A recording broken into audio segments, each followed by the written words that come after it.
Buen día, mi nombre es Brian Andrés Moreno Rojas, soy estudiante de Ingeniería Electrónica de la Universidad Nacional Abierta a Distancia.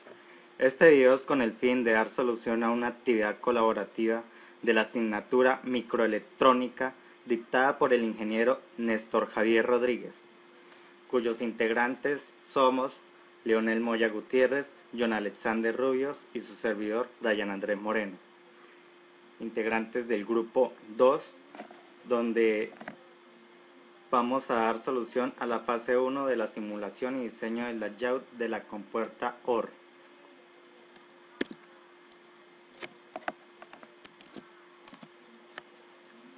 Acá podemos ver la tabla de contenido, resumen, aspectos importantes y relevantes de la lectura, caso de estudio, discusión del caso de estudio, retroalimentación de los compañeros, conclusiones y referencias bibliográficas. Resumen. En esta unidad entenderemos los conceptos básicos de microelectrónica.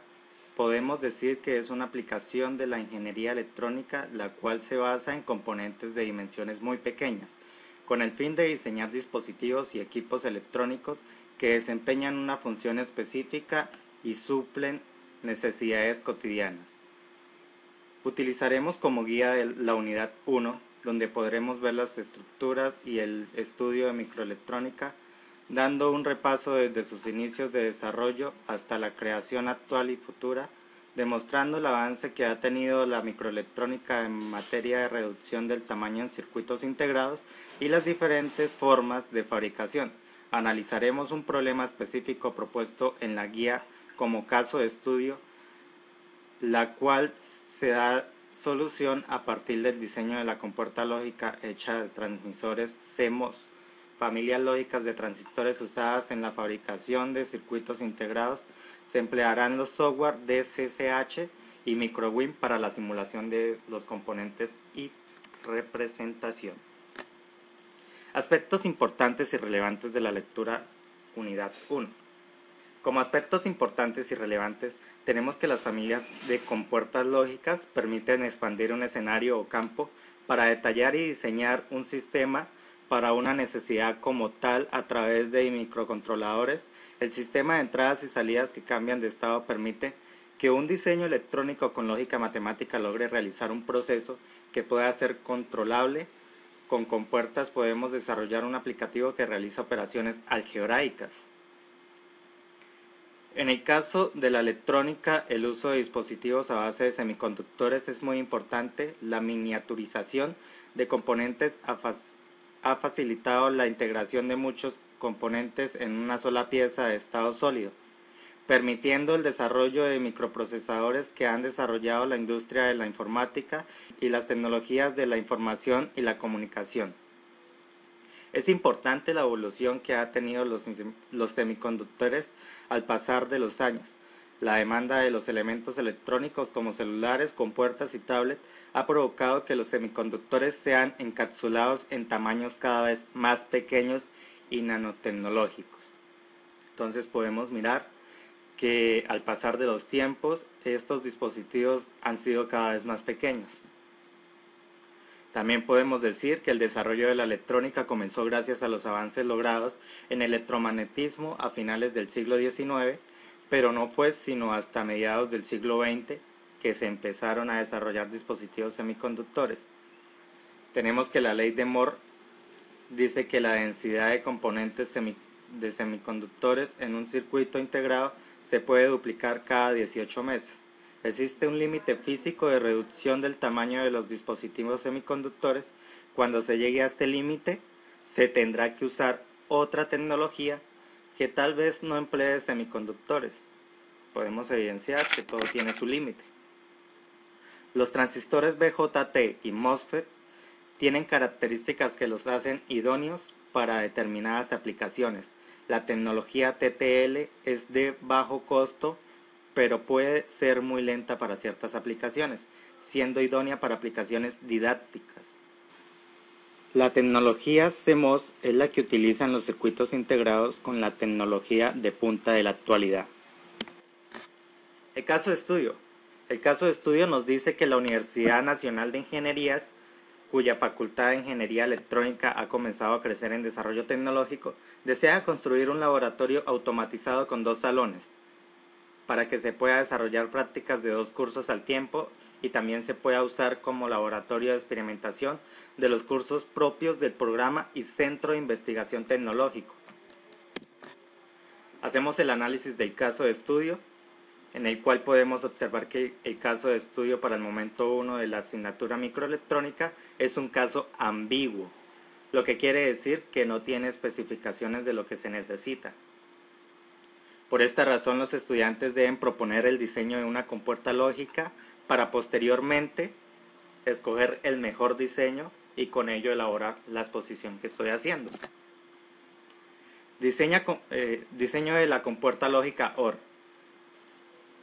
En este diseño tenemos que hacer una investigación de la estructura esquemática y el comportamiento de la compuerta OR con tecnología de transistor CMOS.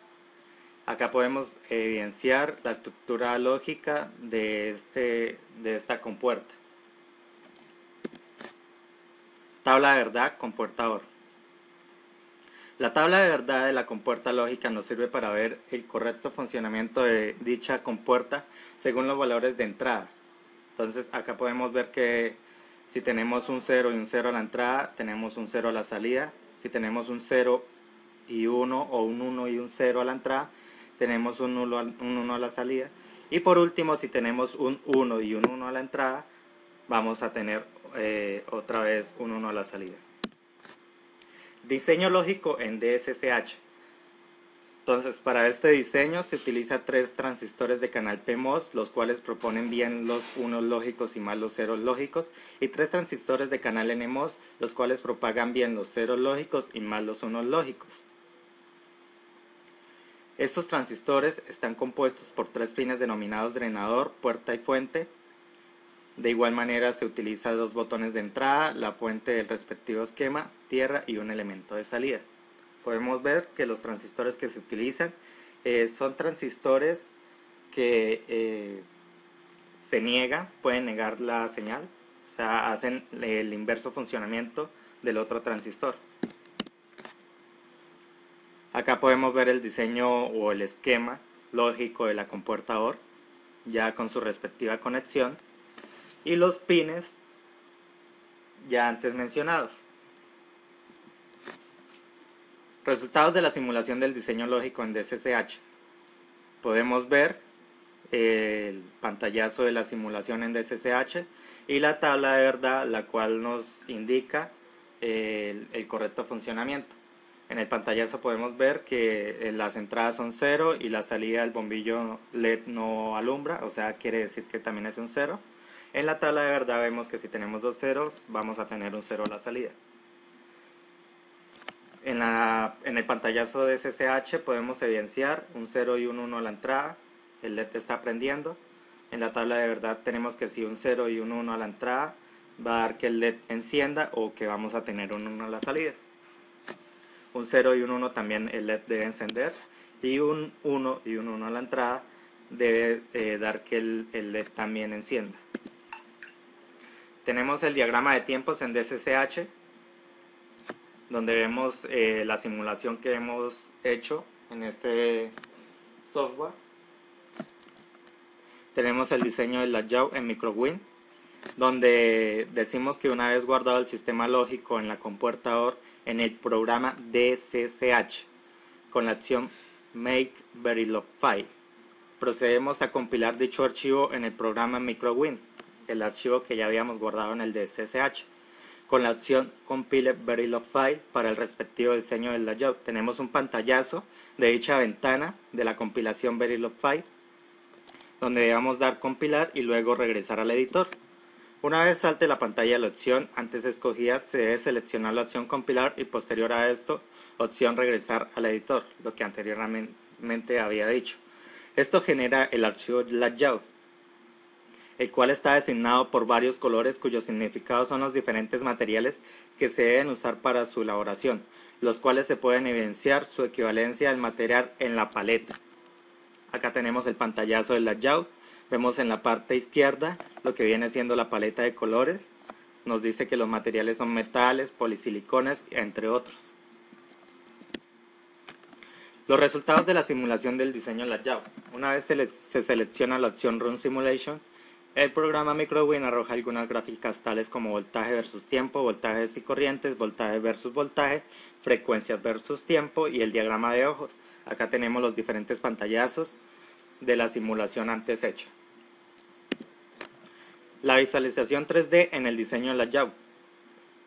En esta visualización tenemos un paso a paso en 3D de la construcción y diseño de la compuerta OR con la herramienta Project Stitch in 3D.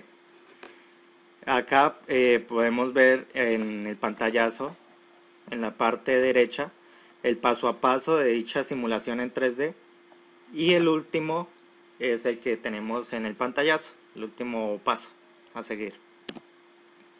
Las retroalimentaciones de los compañeros. Tenemos que para la construcción de este trabajo colaborativo se tuvieron en cuenta las siguientes retroalimentaciones. Acá tenemos una retroalimentación elaborada por mí, donde le digo al compañero Leonel que su solución planteada está bien elaborada, pero que debía recordarle que para este momento el caso es ambiguo y no tiene especificaciones de lo que se necesita, por lo que nosotros como estudiantes no debemos proponer una solución para este caso. Lo que debemos hacer es elaborar individualmente el ejercicio de compuertas lógicas para posteriormente escoger el mejor diseño y que invitaba a mis compañeros para que vean el video de la web conferencia, ya que el compañero Leonel había dado una respuesta a la solución del caso planteado. Tenemos otra retroalimentación, también elaborada por mí, donde invitaba a mis compañeros y los retroalimentaba que los aportes se debían elaborar en la rúbrica de evaluación Tigre, donde cada aporte hecho en el foro debe tener su respectivo título y respetar los hilos de discusión. A continuación había anexado el pantallazo de cómo se deben respetar los hilos de discusión. Esa fue otra retroalimentación. Tenemos una retroalimentación de la retroalimentación que ya había hecho de la rúbrica del Tigre por parte del compañero John Alexander Rubio, donde él dice en concreto en lo que consiste la rúbrica Tigre con una imagen subida de internet. Tenemos otra retroalimentación de Leonel Moya, donde manifiesta que la compuerta que escogí yo, Brian Andrés Moreno, está bien elaborada y que la podemos seguir trabajando para el trabajo colaborativo final de este momento. Y por último tenemos otra retroalimentación del compañero John Alexander Rubios, que también manifiesta que ya leyó y comprendió el diseño de la compuerta OR elaborada por mí, Brian Andrés Moreno, y que también está de acuerdo que trabajemos esa compuerta para el trabajo colaborativo final de este momento. Conclusiones. Como conclusiones tenemos que la electrónica ha venido cambiando la forma en que vivimos. La integración de dispositivos pequeños en un solo encapsulado nos permite crear artefactos y diseñar una parte integrada electrónica para facilitar las tareas cotidianas del hombre. Con la interacción con los software propuestos en la unidad 1 podemos concluir que la tecnología de sistemas ha avanzado tanto creando software de simulación que permiten interconectar diferentes elementos básicos como los transistores para crear integrados que cumplan una función específica y recrear virtualmente su funcionamiento. Otra conclusión es la cual que se entendió el funcionamiento de los softwares tales como DSSH y MicroWin, observando la importancia que estos tienen para el diseño de compuertas lógicas y para la contribución de nuestra formación como ingenieros. Dando alusión a la primera conclusión donde dice que se ha venido cambiando la forma que vivimos para que cada vez los artefactos sean en un encapsulado más pequeño. Tengo como anécdota un tecnólogo que realicé en el Instituto SENA, elaboramos una calculadora con compuertas lógicas. Esta calculadora llegaba a medir casi lo de un tablón de madera, solamente elaborada con protoboards y displays de 7 segmentos, algo así. Entonces, acá podíamos evidenciar que esta calculadora, que llegaba a medir casi un tablón de madera de construcción, actualmente son totalmente reducidas casi que a la palma de nuestra mano o inferior a nuestra palma. Entonces, dando alusión a la conclusión, ahí se puede ver cómo la integración de estos dispositivos hacen que cada vez sean más y más pequeños. Por último, tenemos las referencias bibliográficas. Espero haya sido de total entendimiento esta exposición. Nos vemos en una próxima ocasión. Muchas gracias.